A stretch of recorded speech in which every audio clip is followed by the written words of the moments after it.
This communication was prepared for educational purposes only and should not be construed as investment advice. All opinions or views reflect the judgment of the authors as of the broadcast date and are subject to change without notice. Julius Wealth Advisors, LLC, is a registered investment advisor. Our disclosure brochure, available at advisorinfo.sec.gov or through contacting us, provides further detail about our business, services, and fees.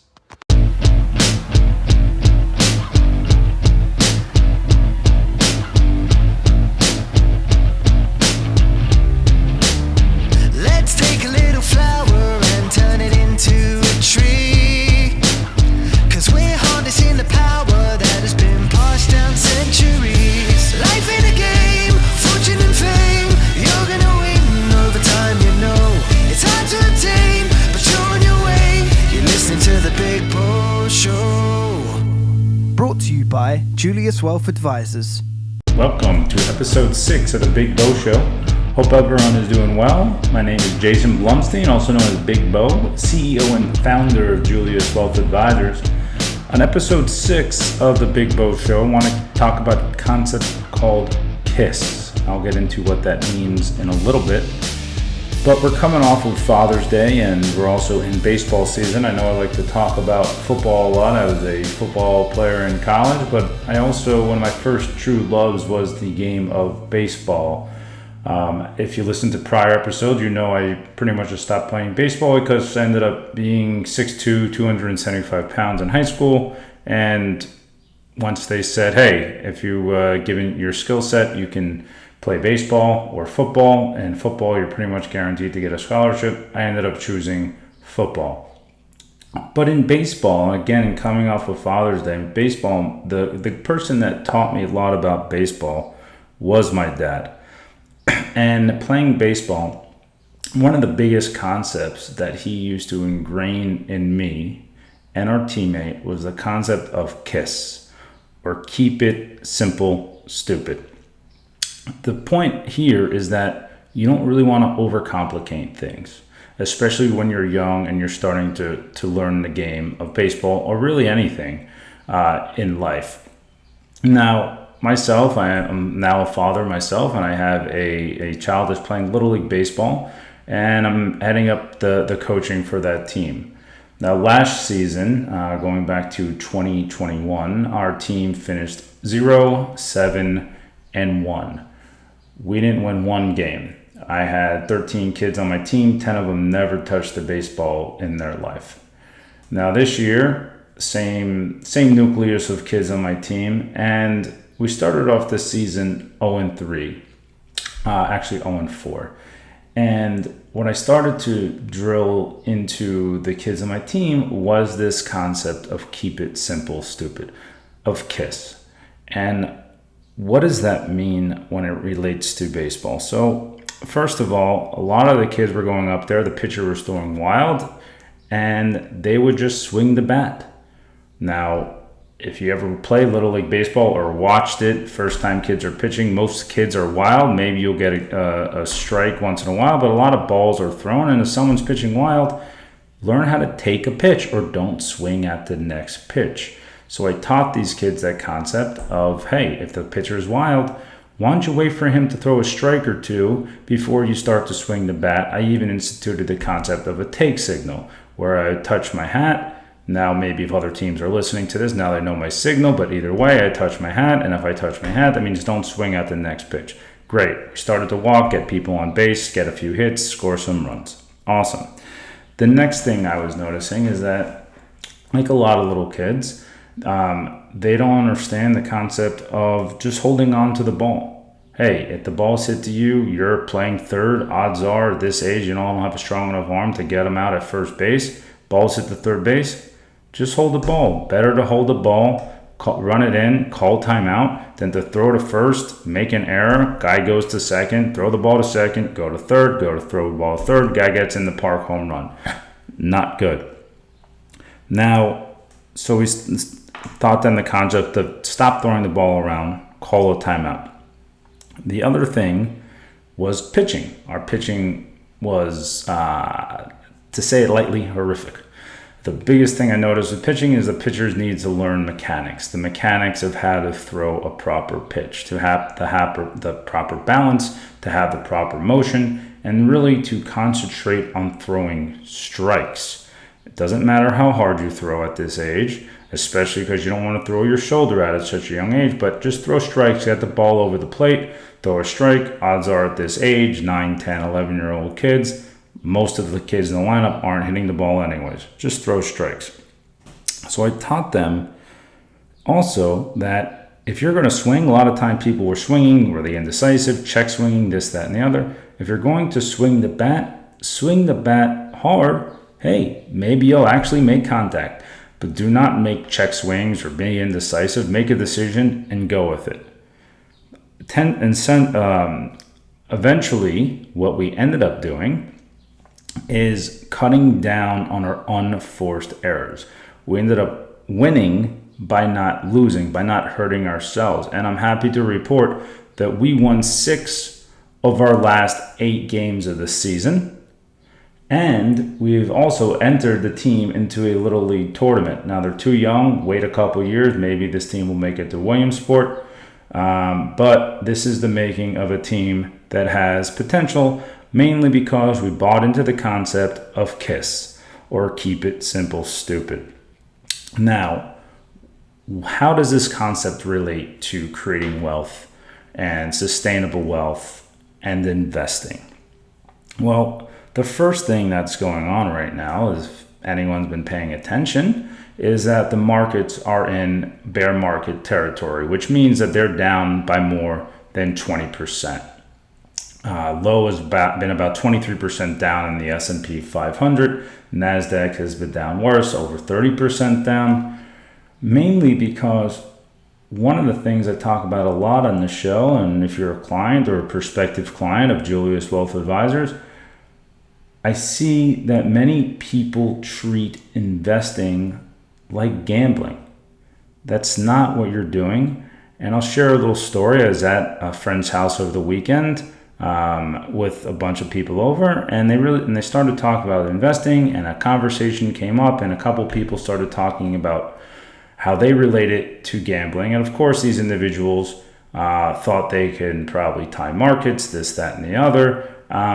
And I was enjoying my time with some friends and eating and having a couple drinks. And honestly, I almost lost my appetite, mainly because of the way this mindset that these people were showing. And it's really sad because this is a mindset that, in my opinion, is permeated across this country, which is also why, in my opinion, there is a financial literacy gap in this country of two statistics that I point out all the time to people, that the majority of Americans are living paycheck to paycheck, and that the real percentage of millionaires hasn't increased in over 20 years. And it's mainly, in my opinion, due to this lack of financial literacy. And again, many people think, quote unquote, the stock market, it's gambling. It's not, folks. What you're actually doing is you're investing in pieces of businesses for people. Now, the funny thing is, it's sadly comical. Again, I was with my brother-in-law last week at my niece's graduation, mentioned to the concept that he loves this analogy, where the analogy I give to people is that if an article of clothing, let's just say shoes, goes on sale for 20 to 30% off, everyone always wants to go out and buy it. Hey, I want a pair of shoes. They're $100. Now they're $80, maybe even $70. Well, hey, that's a bargain. Let me go buy it. Hey, let's go. Let's do it. Now, if that same shoe company stock or their equity or owning a piece of their business went down by 20 to 30%, it was at $100 a share. Now it's at $80 a share, maybe $70 a share. People get scared and they actually run away. And I'll ask you this question to ponder. What do you think is going to create more value in wealth over your lifetime? Is it going to be buying those pairs of shoes that were 20 to 30% off? Or is it going to be buying the equity or piece of the business of the shoe company that was down 20 to 30%. My best guess is that, and this is time tested, it's going to be owning a piece of that shoe company versus those actual pair of shoes. Now, again, I always like to tell people a concept of that numbers don't lie. People do. People get emotional. And at a time like this, when the market's down 20%, bear market territory, emotions are high. If you look at the sentiment of people, it's negative. There's bearishness indicators. It's 58% of the people are bearish, very close to all-time highs if you look at the data. Now let's look at actual other data. Now, if you go back to the 1950s, there have been 11 other bear markets, again, when the S&P 500 drops 20% or more. During this time, the average decline has been 34%, and the length of the bear market has been 13 months, with the recovery taking another 23. So again, from peak to trough, bear market has lasted about 13 months, and then getting back to the prior peak, another 23, total of close to 3 years, right? However, a couple of these bear markets were the 2000 tech bubble, followed by September 11th, and the 2007 financial crisis, where if you strip those out, because in my opinion, for a variety of different reasons, number one, if you think about September 11th, that was an attack on the U.S. soil. We went to war. Hopefully that never happens again, but this hasn't happened currently, right? So I wouldn't really think what's going on right now is similar to what took place during the September 11th timeframe. Additionally, financial crisis. Now, people, if you think about the financial crisis was an attack on our banking system, mainly due to poor underwriting standards. People were giving people mortgages that there was a thing called ninja loans, where no income was necessary. So that's, if you look at the banking system is fairly healthy right now.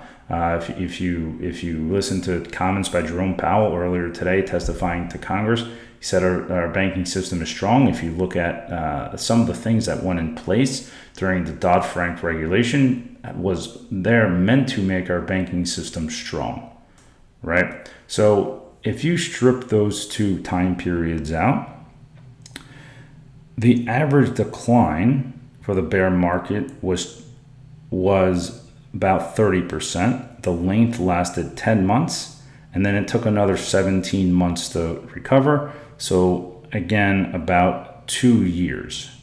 So right now we are about 6 months into a bear market with a 23% decline. Again, so if you look at either the 30% decline, I would argue you're probably closer to the bottom than the top. 30%, 23, that's another 7%. Those bear markets lasted about 10 months. We're sitting at month 6. So again, maybe another 4 months. Again, no one has a crystal ball. There's no magic elixir. I just try to look at data and let the data drive decision making and not emotions. So remember the concept of KISS. Keep it simple, stupid. When it comes to creating wealth, when it comes to, if you're someone out there that's coaching a little league team, remember this simple concept, and I think it will help you out over the long term. And we'll be right back after a quick commercial break. And when I get back, we're going to talk about 4 ways for you to help manage your wealth during periods of uncertainty. Growing up, Jason Blumstein had become accustomed to a life of financial struggle and frustration. His grandfather, Julius, took the time to teach him the difference financial literacy can make. Since then, Jason has Julius to thank for pulling him out of the mud and pushing him to become empowered, educated, and independent. We want Julius Wealth Advisors to do the same for you. At Julius Wealth Advisors, we are committed to continuing the legacy of literacy and learning. Advising to us is much more than simply telling our clients what to do, it's teaching them how to do it. Our emphasis on client education is founded on the fact that we've seen its benefits firsthand. Our lives and our firm are built by the tools wise friends and family members have passed down to us, and our passion is to pass these tools unto you. Please call us at 201-289-9181 or email at info@juliuswealthadvisors.com to take your first step to be empowered to live your best financial life. All right, we're back from our commercial break. Hope you liked that commercial. And now we're going to talk about 4 ways to help manage your wealth during periods of uncertainty. And again, really, when you say the word uncertainty, I always like to joke around with people and say, well, hey, what really is certain in life, as they say, besides death and taxes? So really, I would say that this is kind of a way to think about managing your wealth during all times. But again, right now it's a little bit heightened because we are a heightened level of uncertainty with the markets declining, with inflation, with a war in Europe between Ukraine and Russia, some politics in the U.S. So again, I thought it would be helpful to address this on this episode. So the 4 ways I always like to coach people into looking at their finances and building wealth. The first thing you need to do is check your balance sheet. Now, as a CFA charter holder, one of the biggest things that I learned during that, and also with my time as an equity research analyst, you want to understand a company's balance sheet, because one of the first things that can go wrong with a company, even if they have a great product or a great service, is the balance sheet. And when I talk about a balance sheet, for those that do not know, what I'm talking about is taking an inventory of your assets. Those are things that you actually own, and your liabilities. Those are things that you owe or owe others. And the difference between your assets and your liabilities is essentially your net worth. So when you think about checking your balance sheet, you want to make sure that you have ample liquidity. This liquidity can come in the form of true cash or ways to tap into liquidity of your assets. Now, your balance sheet should have liquidity and the proper structure of your liabilities or your debt. Well, a lot of people say, well, debt is a 4-letter word. What I like to try to coach people in thinking is that, well, debt, you need to sort of understand it. You need to really have a more nuanced approach of understanding your balance sheet, your assets, and your liabilities. But the first place to start is to look at your balance sheet. Step number 2 is to look at your cash flow. Your cash flow is simply your income minus your expenses. Now, your income, a lot of times, a lot of people don't have the luxury of adjusting their income. Most people and most Americans are W-2 employees, meaning they work for other people, and especially during periods of uncertainty. I know the job market has been very hot lately, but typically during periods of uncertainty, it takes a pretty bold individual to go into their boss and demand a raise. So I would probably say there's probably not a ton of flexibility to adjust your income. The better place to look is at your expenses. Now, when it comes to your expenses, you want to get a simple budget out. And I always like to tell people, look at separating your needs from your wants. Now, your needs are, well, you need to pay your mortgage, you need to pay for your car, you have health insurance, you got to probably, some people have real estate taxes. So these are things that you need to pay for. Now, there's also wants, and these wants are separated in nuanced ways as well. For example, well, you need to eat, right? We all need to eat, and especially me, I love eating. But do you need to go out for dinner 5 times a week, or do you want to go out for dinner 5 times a week? You see the difference there? Well, you probably don't need to go out to dinner 5 times a week, so maybe you eat at home 3 days of the week out of the 5. Or do you want to order that tomahawk steak Or do you need to order that tomahawk steak? Well, odds are you don't really need to. You want to. So maybe you order a burger instead. Burgers, very delicious. So that's the first thing you want to look. And I'd also, if you're anything like me during the pandemic, you've probably signed up for a lot of subscriptions for streaming services. I know with my kids, I have all the streaming services out there. So look for things like this. While it might not seem like a big dollar amount, if you look for these things where you're separating needs from wants, the dollars can add up. So that's the second thing that I always tell people to look at. First, check your balance sheet. 2, check your cash flow.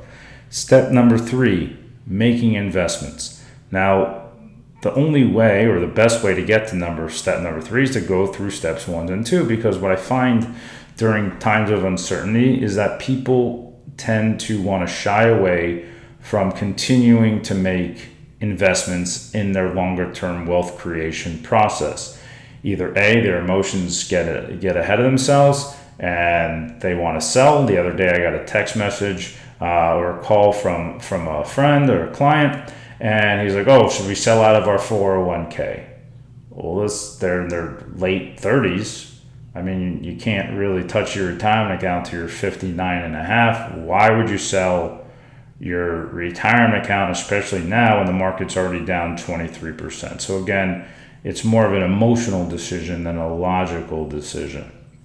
Additionally, if you have the proper balance sheet and the proper cash flow, if you're able to still continue to kick off cash flow at times like this, you do not want to stop the miracle of compounding, right? And the miracle of compounding goes into what I often tell people is that to create sustainable wealth, you really just need 2 things.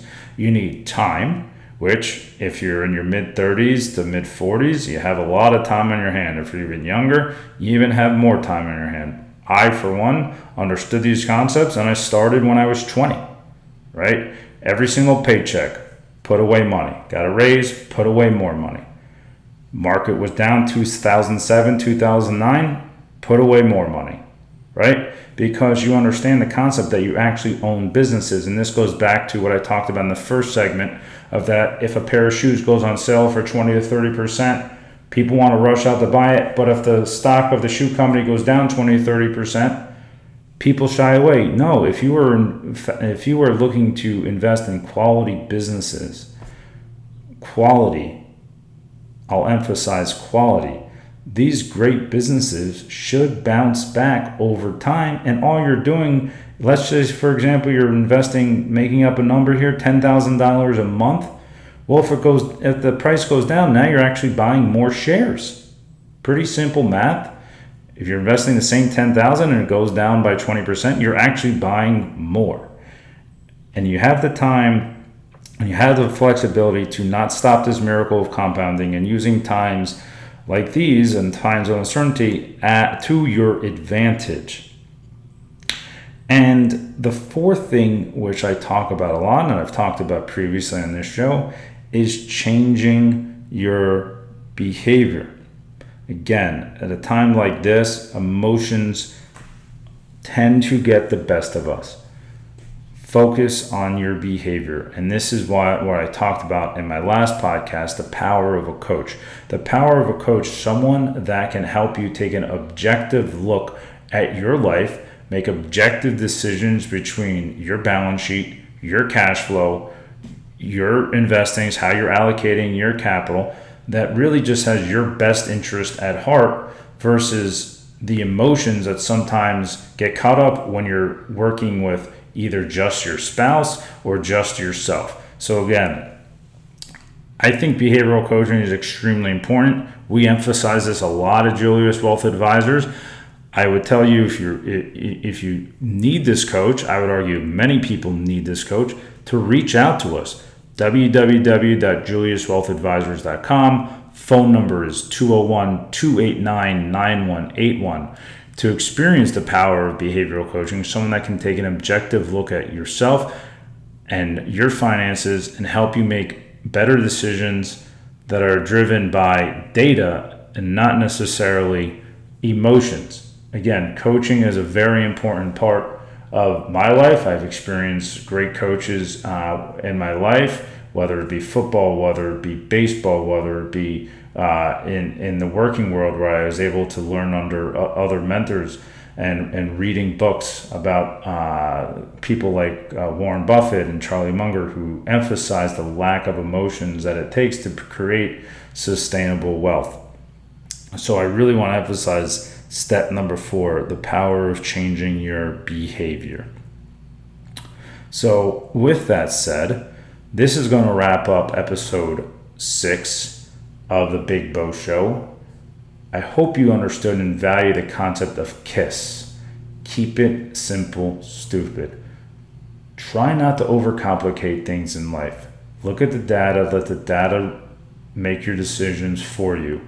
Intend to try to take the path of least resistance. Life is hard. Life is difficult. A lot of different nuances at play, and if you keep things simple, it will help, in my opinion, with many facets of your life, and especially when it comes to creating long-term sustainable wealth. And I'll end this with a quote that my friend recently sent to me. He sent me this quote, where the quote is, "The biggest enemies of growth are fear and ego." I'll say that again. The biggest enemies of growth are fear and ego, which we talked about in this show. So if you want to grow, you want to have longer term sustainable wealth, you can't let what's going on right now cause fear. Fear causes emotions. Emotions makes you do irrational things. And also the power of behavioral coaching. A lot of people do not want to have a coach because they think they can do it all themselves. Okay? Again, I gave the analogy in the last show of working out. Listen, when I was playing sports, I know how to work out. I used to bench 365 pounds. I squatted over 500 pounds. I ran a 4.95 40. I was 275 pounds. Okay? Now, however, right now, I don't work out as hard as I do. Not because I don't know how, but because I don't have a coach that's motivating me and pushing me and looking at me objectively and saying, Jason, you need to do this, or Jason, you need to not do that. So again, the biggest enemies of growth are fear and ego. So I'll wrap it up. Episode 6 of the Big Bo Show, KISS. Live a life of integrity, live a life of knowledge, and always live a life of your passions. All the best. Until next time. Thank you for tuning into the Big Bo Show.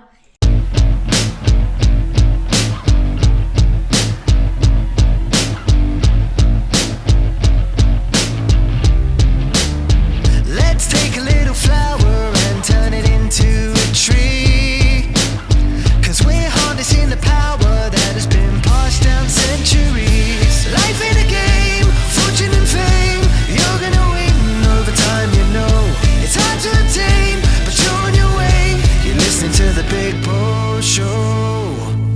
Brought to you by Julius Wealth Advisors.